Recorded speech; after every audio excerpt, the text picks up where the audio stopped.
Naisa ng pabuksan ng mga otoridad ang septic tank kung saan namatay ang 4 na trabahador ng isang plumbing service sa isang mall sa Quezon City kaninang madaling araw. Sa investigasyon, tila kulang daw sa safety gear ang mga biktima. May ulat on the spot si JP Soriano, exclusive. JP? Rafi, binalikan nga ng mga otoridad mula sa Safety Engineering Office, building officials, DFP at Sanitary Department ng Quezon City Hall ang lugar kung saan namatay ang 4 na septic tank workers kaninang madaling araw. Rafi, tama, naisa nang ipabukas sa mga officials ng Quezon City Hall ang septic tank para matignan ang itsura nito. Pero di nila ito nagawa, Rafi, dahil umano hindi pa nakikipag-cooperate sa kanila ang pamunuan ng Alimol.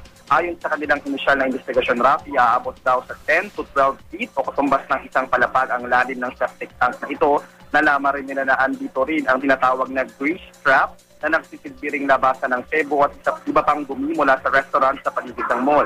Sa kanilang pagkatanong daw, Rafi, sila kulang sa safety gear ang mga namatay. Mukhang walang hagdan, hindi ng butas sa baba nito. Lumalabas din sa investigasyon na unang nahilo ang isang lalaki at nang sakitin siya at iligtas siya ay doon na rin nahilo ang iba pang namatay. Nung nakuha ang katawan ay basang-basa din daw sila kung kaya tinitignan din ang anggulong maaaring namatay sila sa pagkalunod, Rafi.